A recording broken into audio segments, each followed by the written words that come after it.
Well, there you are. Hey, everybody.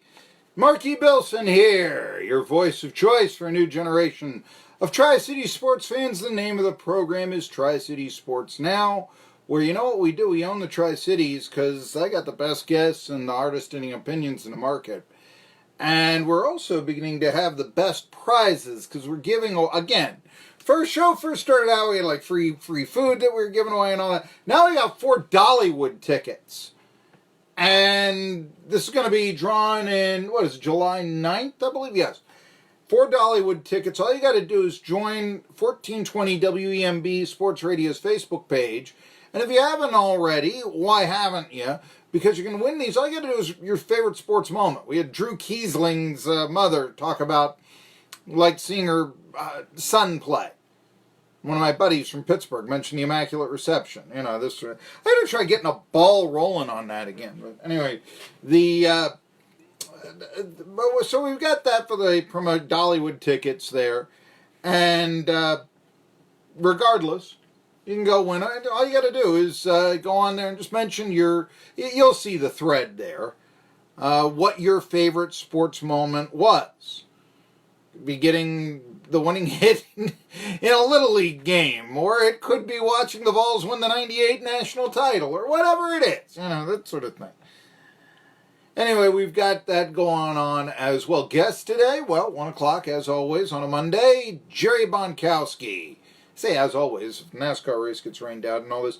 But we had an HRA in Bristol, and it was actually historic, and John Force, maybe wasn't so historic, but he was upset in trying to get his 150th funny car victory. And then you had the streak ending. I'll tell you more about that 1 o'clock. Got the Appalachian League baseball season beginning. Tell you a little bit about. I've got a heads up here on some of the players that'll be on the Johnson City Cardinals. Tell you who they are. And then I'm going to be talking to at 1:30 SoCon John Hooper, like we always do. SoCon John Hooper and I, we not only talk, and it winds up being the last 30 minutes, but then we start talking about other things. He's a good listener. He also can gab.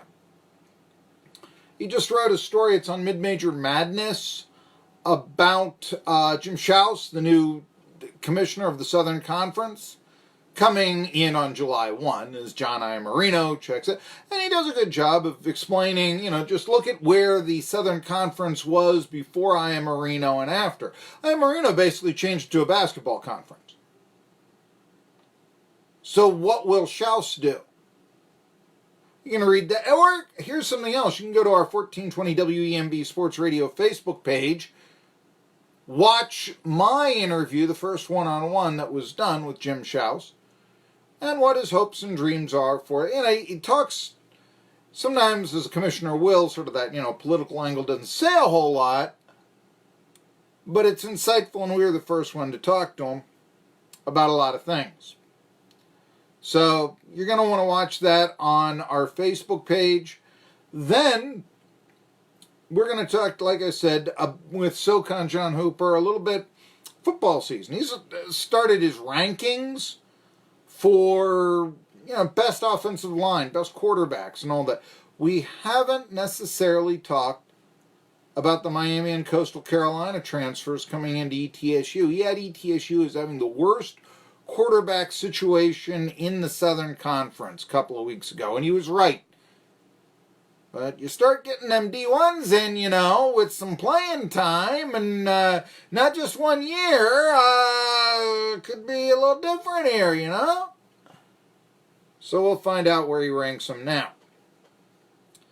One of the things that a lot of people have been this kind of shows me a little bit demise of baseball.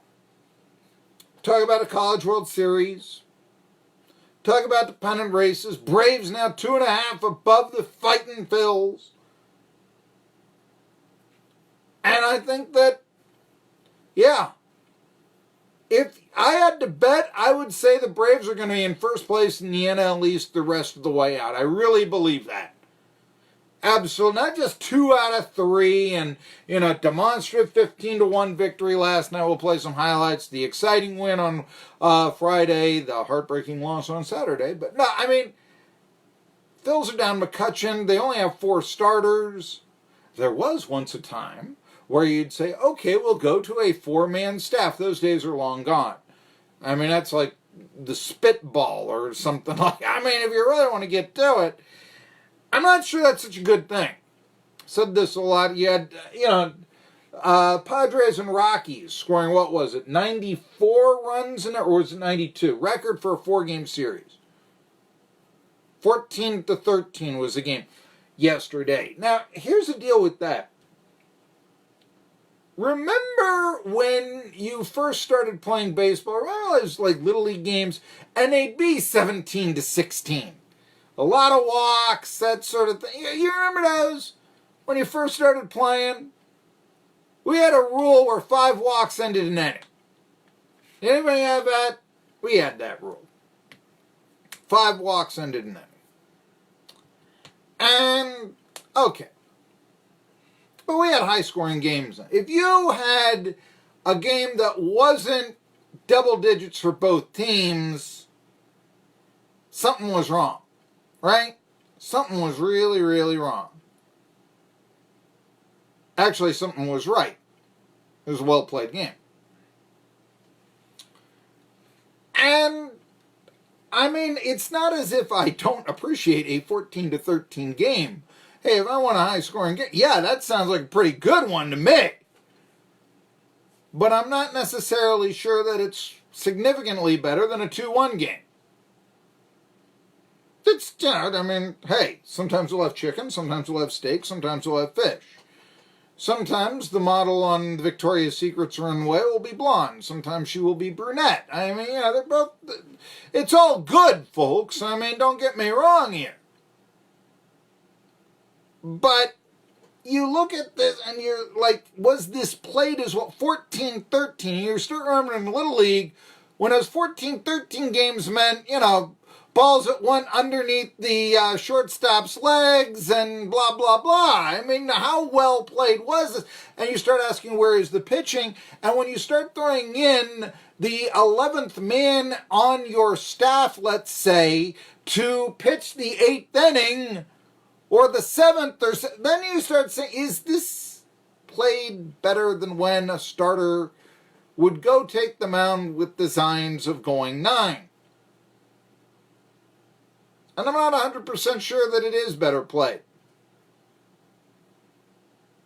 The athletes today are better, bigger, and stronger, and I know it sounds so old fuddy-duddy. Yeah, they're a lot dumber, too. I once had an ex-major leaguer tell me that. It was Frank Thomas, one of the original Mets, 62. He's very, very, very sympathetic and nostalgic about his career. I mean, very. And he's got a right to be. It was a good career. But at the same time, doesn't it sound old fuddy-duddy? Then again, I've always kind of believed that Hank Aaron could play in any era. I'm not sure that a pitcher who can only go 6 innings could have played yesterday.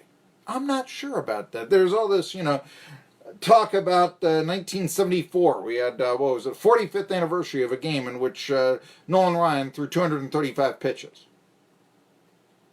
And yet somehow he didn't develop arm troubles. Maybe he was just Nolan Ryan, physically gifted, but whatever. Still, though, we haven't been talking about baseball that much this weekend, even with all the baseball action and the good baseball action going on. Talking about, of all things you want to talk about, is 2019 women's soccer, Women's World Cup, who now have outscored the Americans, USWNT, 16-0, their opponents from Thailand and Chile. Where were you when Brandi Chastain ripped off her jersey? Because that's kind of when women's soccer arrived here, I remember I was trying to do what I was doing to begin the show, talking baseball, online message board. Suddenly I noticed that many of the posters, and they were all older than me, were talking about the Women's World Cup victory against China. And that's when you realized American soccer had arrived. Because overnight, Brandi Chastain was as big of a name in the sports world as anyone. A few years later, Mia Hamm married Nomar Garcia-Parra. Now, maybe we should be talking about her soccer skills and not who she married. I'll give you that. But then you had someone like Heather Mitts. Now, she didn't play on the 99 World Cup team, but she was getting enough attention playing women's professional soccer that FHM and Maxim, remember those lad mags? They photographed her for layouts. And Mitts thus became something of a sex symbol to everyone except maybe her own husband. That's A.J. Feely. Remember him, backup quarterback in the NFL? I was in the Philadelphia Eagles locker room when he was playing for him. He had up Jennifer Lopez's personally autographed picture in his locker. He was dating Heather Mitts. Some guys get all the women, huh? Maybe it was a cunning ploy by Feely to keep Mitts jealous. Hey, they're together today, AJ and Heather, all these years later. So, Point is, American soccer, which practically only the participants, the people that played it, knew even existed prior to 1999, was suddenly, overnight, likable, popular. Players had become stars. They were, Chastity Mitts, Mia Hamm. High school teams started getting coverage. By this, I was writing the Pittsburgh Post-Gazette. I was high school sports. And I said, Marky, go cover this, high school soccer game, women's. Okay. Now, there have always been sports for females. But if you live around here, how are you going to get involved in figure skating? Field hockey, even softball, they're very regional sports. So now practically anywhere anybody lived a generation ago, beginning with Brandi Chastain, a young woman or young female could now have an alternative to basketball. And it was one that required more players, so there was more participation. You got outside. Maybe there was even less shadowing from the male counterparts playing soccer. You can debate that, but I think that there's something to be said for that. And in the 15 years after that 99 American World Cup victory for the women, women's soccer increased in participation over the next 15 years by 45%. But, that was a generation ago, before today's youth soccer players are even born. And now I think women's soccer is at a crossroads. Now, Nike believes it's going to be so popular, they're making men's jerseys of women's replica soccer jerseys, and believe it or not, the Australian team sold out. American female high school soccer participation has slowly but steadily grown. Each of the last 10 years, saw the figures. 10 years ago, 2009, 356,000 young women were playing in high school. Now the number is up to 390.